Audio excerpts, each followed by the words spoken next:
ಕುತೂಹಲ ಘಟ್ಟಕ್ಕೆ ಬಂದಿದೆ ಧರ್ಮಸ್ಥಳ ಶವ ರಹಸ್ಯ. ಪಾಯಿಂಟ್ ನಂಬರ್ 13ರಲ್ಲಿ ಕೆಲವೇ ಕ್ಷಣಗಳಲ್ಲಿ ಶೋಧ ಕಾರ್ಯ ಆರಂಭ ಆಗುತ್ತೆ. 1ರಿಂದ 12ರವರೆಗೂ ಸಹ ಶೋಧ ಕಾರ್ಯ ಈಗಾಗಲೇ ಮುಕ್ತಾಯಗೊಂಡಿದೆ. 13ನೇ ಪಾಯಿಂಟ್ ಮಾತ್ರ ಬಾಕಿ ಇರೋದು. ಅಲ್ಲೂ ಸಹ ಕೆಲವೇ ಕ್ಷಣಗಳಲ್ಲಿ ಶೋಧ ಕಾರ್ಯ ಆರಂಭ ಆಗುತ್ತೆ. ನೇತ್ರಾವತಿ ಸ್ನಾನಘಟ್ಟದ ಬಳಿ ಇರುವಂತಹ 13ನೇ ಸ್ಪಾಟ್. ಉತ್ಖನನಕ್ಕೆ ಸಿದ್ಧತೆಯನ್ನ ನಡೆಸ್ತಾ ಇದ್ದಾರೆ ಎಸ್ಐಟಿ ಅಧಿಕಾರಿಗಳು. ಕಬ್ಬಿಣದ ಶೀಟ್ ಅನ್ನ ಅಳವಡಿಸೋದಕ್ಕೆ ಕಾರ್ಮಿಕರು ತಯಾರಿ ಮಾಡ್ತಾ ಇದ್ದಾರೆ. ಬಹುತೇಕ ಇಂದೇ ಉತ್ಖನನ ಅಂತ್ಯಗೊಳ್ಳುವಂತಹ ಸಾಧ್ಯತೆ ಸಹ ಕಂಡು ಬರ್ತಾ ಇದೆ. ಉಳಿದಿರೋದು 13ನೇ ಪಾಯಿಂಟ್ ಮಾತ್ರ. ಸಾಕಷ್ಟು ಕುತೂಹಲಕ್ಕೆ ಕಾರಣವಾಗಿರುವಂತಹ ಪಾಯಿಂಟ್. ಇದೇ ಪಾಯಿಂಟ್ ನಲ್ಲಿ ಸಾಕಷ್ಟು ಶವಗಳನ್ನ ನಾನು ಹೂತಿದ್ದೀನಿ ಅಂತ ದೂರುದಾರ ಸಹ ಹೇಳಿದ್ದಾನೆ. ಅದಲ್ಲದೆ ಇದು ರಸ್ತೆ ಪಕ್ಕದಲ್ಲೇ ಇರೋದ್ರಿಂದಾಗಿ ಸಾರ್ವಜನಿಕರಿಗೆ ತೀರಾ ಹತ್ತಿರದಲ್ಲೇ ಕಾಣಿಸುವಂತಹ ಸ್ಪಾಟ್ ಇದು. ಕುತೂಹಲ ಹೆಚ್ಚಾಗ್ತಾ ಇದೆ. ಸದ್ಯಕ್ಕೀಗ ಇಲ್ಲಿ ಉತ್ಖನನ ನಡೆಸೋದಕ್ಕೆ ಎಸ್ಐಟಿ ಅಧಿಕಾರಿಗಳು ಸಹ ಸಿದ್ಧತೆಯನ್ನ ನಡೆಸ್ತಾ ಇದ್ದಾರೆ. ಕಬ್ಬಿಣದ ಶೀಟ್ ಅನ್ನ ಸುತ್ತಲೂ ಸಹ ಅಳವಡಿಕೆ ಮಾಡೋದಕ್ಕೆ ಕಾರ್ಮಿಕರು ತಯಾರಿ ಮಾಡ್ತಾ ಇದ್ದಾರೆ.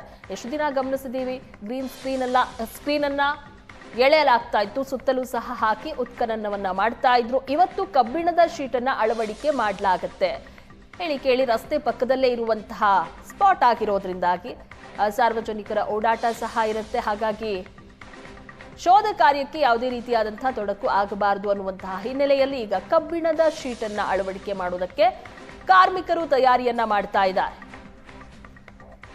ಕೆಲವೇ ಕ್ಷಣಗಳಲ್ಲಿ 13ನೇ ಪಾಯಿಂಟ್ ನಲ್ಲಿ ಸಹ ಶೋಧ ಕಾರ್ಯ ಆರಂಭ ಆಗುತ್ತೆ.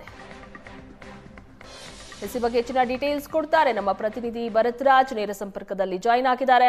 ಭರತ್, 13ನೇ ಸ್ಪಾಟ್ ನಲ್ಲಿ ಕೆಲವೇ ಕ್ಷಣಗಳಲ್ಲಿ ಶೋಧ ಕಾರ್ಯ ಆರಂಭ ಆಗತ್ತೆ ಅಂತ ಹೇಳಲಾಗ್ತಾ ಇದೆ. ಎಷ್ಟೊತ್ತಿಗೆ ಆಗಬಹುದು? ಅಧಿಕಾರಿಗಳೆಲ್ಲ ಸ್ಥಳಕ್ಕೆ ಬಂದಿದ್ದಾರಾ? ದೂರುದಾರ ಬಂದಿದ್ದಾನ?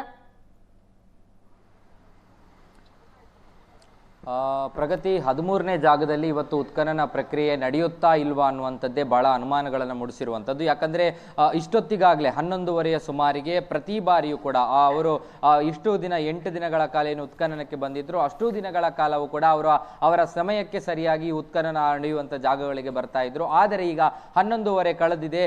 ಹಾಗಾಗಿ ಆ ಒಂದು ಸಮಯ ಕಳೆದ ಹಿನ್ನೆಲೆಯಲ್ಲಿ ಇವರು ಇವತ್ತು ಉತ್ಖನನಕ್ಕೆ ಬರ್ತಾರಾ ಇಲ್ವಾ ಅನ್ನುವಂಥ ಅನುಮಾನಗಳನ್ನು ಮೂಡಿಸಿರುವಂಥದ್ದು. ಪ್ರಮುಖವಾಗಿ ಎಸ್ಐಟಿ ಕಚೇರಿಯಲ್ಲಿ ಎಸಿಯ ಹಾದಿಯಾಗಿ ಎಲ್ಲ ಅಧಿಕಾರಿಗಳ ತಂಡ ಇದ್ರೂ ಕೂಡ ಈವರೆಗೆ ದೂರುದಾರ ಎಸ್ಐಟಿ ಕಚೇರಿಗೆ ಆಗಮಿಸಿಲ್ಲ. ಹಾಗಾಗಿ ದೂರುದಾರ ಆಗಮಿಸದೆ ಎಸ್ಐಟಿ ಅಧಿಕಾರಿಗಳು ಈ ಭಾಗದಲ್ಲಿ ಉತ್ಖನನ ಮಾಡುವ ಪ್ರಕ್ರಿಯೆಗಳನ್ನು ಮಾಡುವಂಥದ್ದು ಆಗೋದಿಲ್ಲ. ಯಾಕಂದ್ರೆ ಆತನ ಉಪಸ್ಥಿತಿಯಲ್ಲಿ, ಆತನ ಸಮ್ಮುಖದಲ್ಲೇ ಎಸ್ಐಟಿ ಅವರ ಸುಪರ್ದಿಯಲ್ಲಿ ಉತ್ಖನನ ಪ್ರಕ್ರಿಯೆಗಳು ನಡಿಬೇಕಾಗಿರುವಂಥದ್ದು.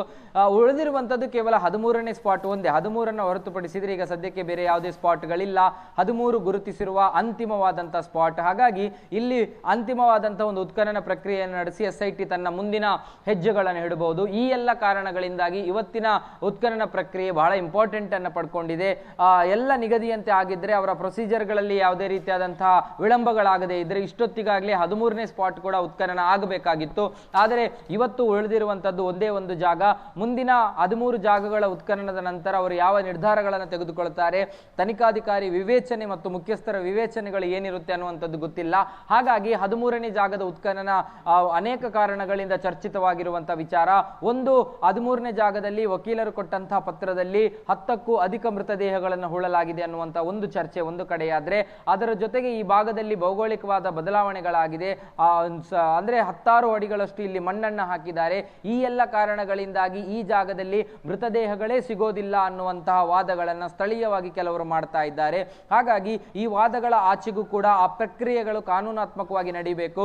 ಗುರುತಿಸಿದ ಜಾಗಗಳಲ್ಲಿ ಯಾವುದನ್ನು ಕೂಡ ಪೆಂಡಿಂಗ್ ಇಟ್ಟುಕೊಳ್ಳದೆ ಮ್ಯಾಜಿಸ್ಟ್ರೇಟ್ ಸಮ್ಮುಖದಲ್ಲಿ ಅದನ್ನು ಅಗೆಯುವಂತ ಪ್ರಕ್ರಿಯೆಗಳಾಗಬೇಕು. ಹಾಗಾಗಿ ಈ ಪ್ರಕ್ರಿಯೆಗಳನ್ನ ಎಸ್ಐಟಿ ಬಂದ್ ಮಾಡುವಂತದ್ದಾಗ್ಲಿ ಸ್ಥಗಿತ ಮಾಡುವಂತದ್ದಾಗ್ಲಿ ಮಾಡುವ ಸಾಧ್ಯತೆಗಳು ಬಹಳ ಕಡಿಮೆ ಇದೆ.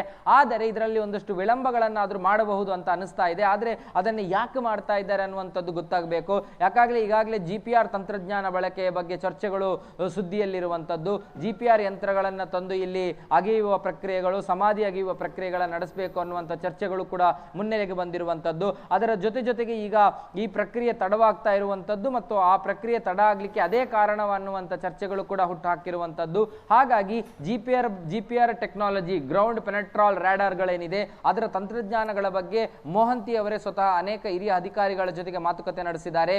ಕರ್ನಾಟಕದಲ್ಲಿ ಹಿಂದೆ ಬಳಕೆ ಮಾಡಿದ ಜಾಗಗಳಲ್ಲಿ ಅದರ ಅನುಕೂಲತೆ ಮತ್ತು ಅನಾನುಕೂಲತೆಗಳ ಬಗ್ಗೆ ಚರ್ಚೆ ಆಗಿದೆ. ಹಾಗಾಗಿ ಈ ಡಿಸ್ಅಡ್ವಾಂಟೇಜ್ ಅಥವಾ ಅಡ್ವಾಂಟೇಜ್ಗಳನ್ನು ಹಿಡಿದುಕೊಂಡು ಈ ಚರ್ಚೆಗಳನ್ನು ಬಹಳಷ್ಟು ಮುನ್ನೆಲೆಗೆ ತಂದು ಅದನ್ನು ಹೇಗೆ ಬಳಸಬಹುದು ಮತ್ತು ಯಾರಿಂದ ಪಡೆಯಬಹುದು, ಖಾಸಗಿಯಾದರೆ ಅದಕ್ಕೆ ತಗಲುವ ವೆಚ್ಚಗಳಾಗಿರಬಹುದು, ಸರ್ಕಾರಿ ಆದ್ರೆ ಜಿಯೋಲಾಜಿಕಲ್ ಸರ್ವೆ ಆಫ್ ಇಂಡಿಯಾದಿಂದ ಅದನ್ನ ಪಡ್ಕೊಳ್ಳೋದಾದ್ರೂ ಕೂಡ ಅದಕ್ಕೆ ತಗಲುವ ಅವಧಿಗಳು ಮತ್ತು ಅದಕ್ಕೆ ಬೇಕಾದ ಅನುಮತಿಗಳ ಬಗ್ಗೆಯೂ ಕೂಡ ಒಂದಷ್ಟು ಸಮಗ್ರ ವಿಶ್ಲೇಷಣೆಗಳಾಗಿದೆ. ಹಾಗಾಗಿ 13ನೇ ಪಾಯಿಂಟ್ ಇವತ್ತು ಅಗಿತಾರಾ ಇಲ್ವಾ ಅನ್ನುವಂಥದ್ದು ಈಗಿರೋ ಪ್ರಶ್ನೆ. ಪ್ರಗತಿ, ಥ್ಯಾಂಕ್ ಯು ಭರತ್ ನಿಮ್ಮೆಲ್ಲ ಡೀಟೇಲ್ಸ್ಗಾಗಿ.